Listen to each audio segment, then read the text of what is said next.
வணக்கம் நண்பர்களே, வாழ்க வளமுடன். உலகமே எதிர்பார்த்து கொண்டிருந்த மிகப்பெரிய ஒரு சந்திப்பு. ரஷ்ய அதிபர் விளாடிமிர் புட்டின் அவர்களும் டொனால்ட் ட்ரம்ப் அவர்களும் சந்தித்து பேச்சுவார்த்தை நடத்தியிருக்காங்க. பேச்சுவார்த்தையினுடைய முழு விவரம் இன்னும் வெளியாகலை. ஆனால் அவர்களுடைய ப்ரெஸ் ப்ரீப்பிங் நடந்தது. அதை நாம் சுருக்கமாக இதில் பார்ப்போம். இதில் பார்த்திங்கன்னா, பேச்சுவார்த்தைக்கு அப்புறம் விளாடிமிர் புட்டின் அவர்கள் ப்ரெஸ் ப்ரீப்பிங் முதல்ல கொடுத்தாரு. அதுக்கப்புறம் அவரை தொடர்ந்து டொனால்ட் ட்ரம்ப் அவர்கள் சுருக்கமாக ப்ரெஸ் ப்ரீப்பிங் இருந்துச்சு. இரண்டு பேருடைய பாடி லாங்குவேஜையும் நாம் பார்க்கையில் விளாடிமிர் புட்டின் அவர்கள் மிகவும் சந்தோஷமாக, ஓரளவுக்கு ஒரு கான்ஃபிடெண்ட்டாக இருந்தார். ட்ரம்ப் அவர்கள் கொஞ்சம் இறுக்கமாக இருந்த மாதிரி தான் எனக்கு தெரிஞ்சுது. ஏன்னா ரொம்ப குயிக்காக ப்ரெஸ் ப்ரீப்பிங் இருந்துச்சு, ரொம்ப பேசலை. விளாடிமிர் புட்டின் அவர்கள் எப்பயுமே மிஸ்டர் கூல் அப்படிங்கிற மாதிரி எப்பயும் அந்த புன்முறுவலோட மிகவும் அமைதியாக இருந்தார். அவர் உள்ள வரையில் ஏகப்பட்ட அந்த பிடிக்கு முன்னாடி ஒரு ப்ரெஸ் மீட் மாதிரி வைப்பாங்க. அதாவது பொட்டசேஷன் பண்ணுறப்ப நிறைய கொஸ்டின்ஸ் விளாடிமிர் புட்டின் மேலே பத்திரிகையாளர்கள் வச்சாங்க. ஆனால் புட்டின் மிகவும் அமைதியாக எல்லாத்தையும் அப்சர்வ் பண்ணார். ஆனால் ஆன்சர் பண்ணலை. திருப்பி ப்ரெஸ் ப்ரீப்பிங் முடிஞ்சப்பையும் பத்திரிகையாளர்கள் ஏகப்பட்ட கேள்வி கணைகளை வீசினாங்க. ஆனாலும் ரெண்டு நாட்டு அதிபர்களுமே பத்திரிகையாளர்களுடைய அந்த கொஸ்டினை ஆன்சர் பண்ணலை, இக்னோர் பண்ணிட்டாங்க. சரி, ஓகே, நாம் இதில் ப்ரெஸ் ப்ரீப்பிங்கில் என்ன நடந்துச்சு அப்படிங்கிறத நம்ம சுருக்கமாக இந்த வீடியோவில் பார்ப்போம். இதனுடைய விரிவான தகவல் நான் இன்று இரவு நான் வேறு ஒரு வீடியோ நான் போடுறேன். தற்சமயத்துக்கு இந்த ப்ரெஸ் ப்ரீப்பிங்கில் ஓவரால் என்ன நடந்திருக்கு அப்படிங்கிறத நான் சுருக்கமாக உங்களுக்கு சொல்கிறேன். திரு விளாடிமிர் புட்டின் அவர்கள் என்ன சொல்லியிருக்காரு அப்படின்னா, நாங்கள் முக்கியமான இந்த பேச்சுவார்த்தையை நடத்தணும். ரஷ்யாவினுடைய பாதுகாப்பு மற்றும் நேட்டோ நாடுகளினுடைய பாதுகாப்பு, இதெல்லாம் பற்றி நம்ம பேசணும். ஓரளவுக்கு இது நல்ல பேச்சுவார்த்தையாக தான் போணுச்சு.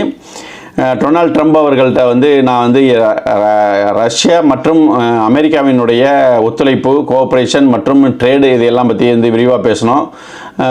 ஏற்கனவே இருக்க பைடன் அட்மினிஸ்ட்ரேஷன்லேயும் நான் இந்த போரை நிறுத்துவதற்கான பேச்சுவார்த்தை ஈடுபட முயற்சித்தேன். ஆனால் பைடன் அட்மினிஸ்ட்ரேஷன் அவர் முன்னாள் அப்படின்னு சொல்கிறார். அட்மினிஸ்ட்ரேஷன் செவி சாய்க்கல் அப்படிங்கிற மாதிரிலாம் புட்டின் சொல்லியிருந்தார்.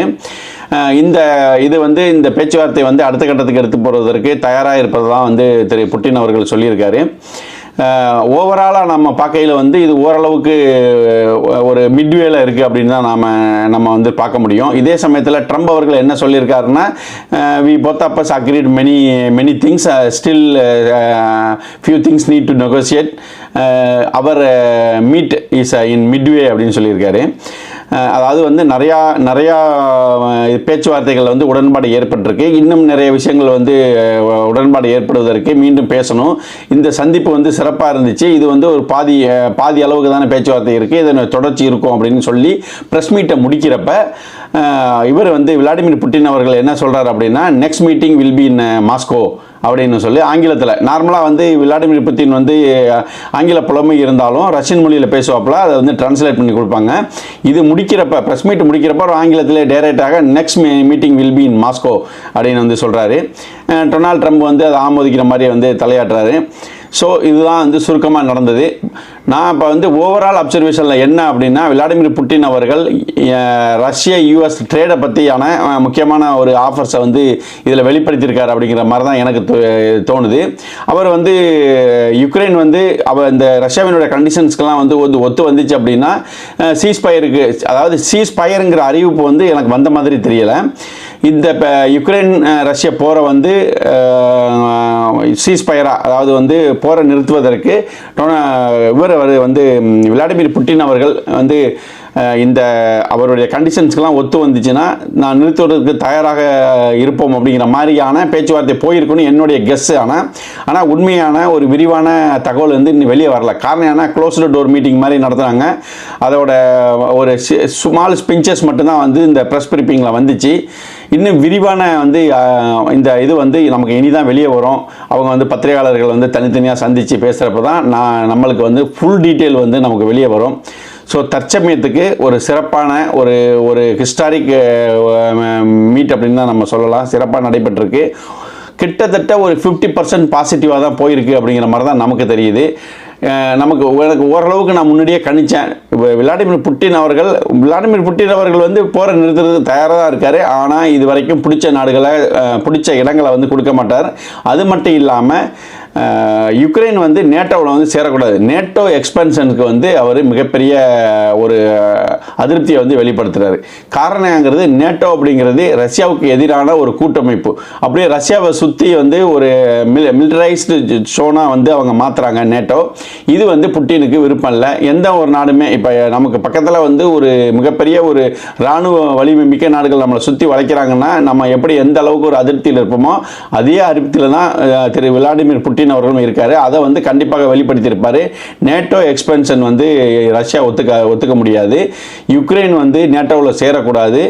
நான் வந்து யுக்ரைனுக்கு பாதுகாப்பு உறுதிமொழி வந்து நான் கொடுக்குறேன். நான் வந்து இனி வந்து யுக்ரைனோட வந்து நான் வந்து சண்டை போட மாட்டேன். இந்த கண்டிஷன்ஸ்க்கெலாம் ஒத்து வந்துச்சுன்னா அப்படின்னு கண்டிப்பாக யுக்ரைன் புட்டின் அவர்கள் இதுதான் பேசியிருக்க வாய்ப்பு இருக்குது. அதே மாதிரி கிட்டத்தட்ட 20% யுக்ரைனோட இடங்களை வந்து அதாவது ரஷ்யா வந்து பிடிச்சிருக்காங்க. அதை வந்து திருப்பி கொடுக்க மாட்டோம் அப்படின்னு சொல்லுவாங்க. ஆனால் வந்து இன்னும் அடுத்த கட்ட நெகோசியேஷனில் மேபி ஒரு சில இடங்களை வந்து இந்த இவர் சொன்ன மாதிரி டொனால்ட் ட்ரம்ப் அவர்கள் சொன்ன மாதிரி வந்து ஒரு சில இடங்களை வந்து ரஷ்யா விட்டு கொடுக்கணும், ஒரு சில இடங்களை வந்து யுக்ரைன் விட்டு கொடுக்கணும். இந்த லேண்ட் ஸ்வாப்லாம் நடக்கும். நடந்த பிறகு தான் இது ஒரு முடிவுக்கு வரும். ஆனால் இதில் வந்து விளாடிமிர் புட்டின் அவர்கள் ஒரு சிறப்பான ஆஃபரை ட்ரம்புக்கு கொடுத்துருக்க மாதிரி தான் தெரியுது. காரணியான அவருடைய ப்ரெஸ் பிரிப்பிங்கில் விளாடிமிர் புட்டின் அவர்கள் அதிகமாக வந்து அமெரிக்க ரஷ்ய வாணிப உறவை பற்றிலாம் நிறைய பேசியிருக்காரு. கோஆப்ரேஷன் ரிலேஷன் அது இதுன்னு சொல்லிட்டு. ஸோ இந்த ஒரு ட்ரேட் ஆப்ஷனை வந்து முன்னாடி தூக்கி ட்ரம்புக்கு வச்சு இந்த ட்ரேடு நெகோசியேஷனை முன்னாடி வச்சு இந்த யுக்ரைன் வாரை வந்து டீலிங்கை வந்து பேசியிருக்கிறதுனால ட்ரம்ப் வந்து இதுக்கு ஒத்துப்போகக்கூடிய வாய்ப்புகள் அதிகம்.